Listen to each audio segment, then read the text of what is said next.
Olá! Hoje a gente vai mergulhar num tema que, olha, é essencial, a nossa vida interior.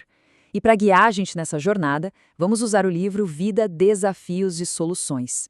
A ideia é explorar uma pergunta que mexe com todo mundo. Será que a gente está mesmo desperto na nossa própria vida? Ou será que a gente vive num tipo de sono metafórico? Vamos descobrir juntos? E para começar, vamos direto ao ponto com essa pergunta fundamental. A gente está realmente acordado, consciente no nosso dia a dia? Ou será que a gente está mais no piloto automático, só reagindo às coisas que acontecem?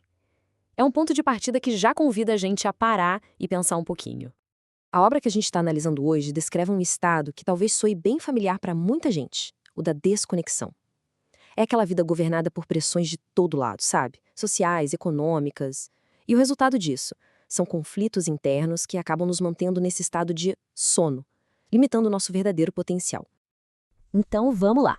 A primeira etapa dessa jornada é a gente entender as características desse eu adormecido, como é que ele se manifesta na gente. Agora, olha que interessante esse contraste. De um lado, o livro fala do homem-sensação, que é aquele que vive para o prazer imediato, para a posse das coisas, é uma existência muito exigente, focada no ter. E do outro lado, tem o ser que desperta para a emoção. E aí o foco muda completamente, passa a ser a conexão, o respeito, a valorização da vida em si. É, no fundo, a grande transição do ter para o ser. Para navegar por essa exploração interior, a gente precisa de um mapa, né? E é exatamente aqui que a gente apresenta a obra que vai servir como a nossa bússola nessa conversa. O nosso guia, então, é o livro Vida, Desafios e Soluções. É uma obra que vai fundo nos nossos desafios existenciais, mas a partir de uma perspectiva psicológica que tem como base os postulados da doutrina espírita. Então, quem está por trás dessa obra? Ela foi psicografada pelo médium Divaldo Pereira Franco, e a autoria é atribuída ao espírito Joana de Ângelos. E o propósito do livro é muito claro. Ele não quer dar fórmulas mágicas.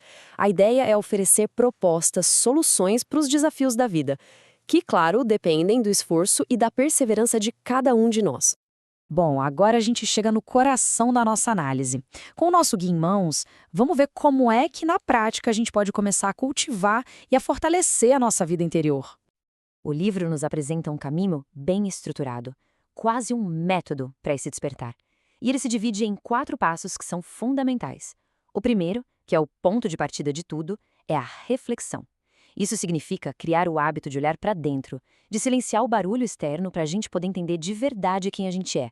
Depois, vem a autoaceitação, o amor-doação e, por fim, a libertação. Cada um é um pilar importantíssimo nessa construção. Depois da reflexão, o passo seguinte, e que é crucial, é a autoaceitação. E isso vai muito além de um simples gostar de si mesmo. É sobre ser autêntico, sabe? Sobre se amar do jeito que se é, sem aquela necessidade de ficar imitando modelos externos ou de cair nas armadilhas do ego. É uma verdadeira vitória sobre aqueles sentimentos de inadequação. E aqui temos outro contraste muito forte. O amor permuta é aquele amor condicional. Eu te dou, esperando receber algo em troca. É movido pelo ego. Já o amor doação é a entrega consciente, é amar para promover o outro esquecendo de si mesmo. É um sentimento que enriquece quem doa e que é um pilar da vida interior. E essa citação da Joana de Ângeles resume tudo de uma forma brilhante. Esse amor que faz a gente esquecer das nossas próprias paixões egoístas não é uma perda, muito pelo contrário, é uma conquista que nos dignifica e, acima de tudo, nos liberta. E, finalmente, depois da autoaceitação e da prática do amor-doação, a gente chega no 4º passo, a libertação. E esse é o ato de se desapegar, se libertar não só das coisas materiais, mas também daqueles condicionamentos que nos prendem ao passado e das seguranças frágeis que a vida física parece oferecer. Ok, mas e aí? Qual o resultado final de todo esse trabalho interior? Vamos agora para o último trecho da nossa conversa para ver como essa jornada se manifesta na nossa existência. O resultado é uma transformação profunda do eu adormecido para um ser desperto. A fonte descreve esse estado como o de alguém que se torna total, ou seja, inteiro, uma pessoa que não está mais fragmentada por medos e por impedimentos que antes a limitavam. E essa plenitude interior, ela não fica só do lado de dentro. Ela se manifesta na prática. Ela se transforma numa vida rica em aspirações nobres. A energia que antes era gasta com conflitos e queixas, agora é direcionada para um propósito maior. Em uma palavra, um estado de paz ativa. E para encapsular essa chamada ao despertar, a própria obra cita essa passagem poderosíssima do apóstolo Paulo.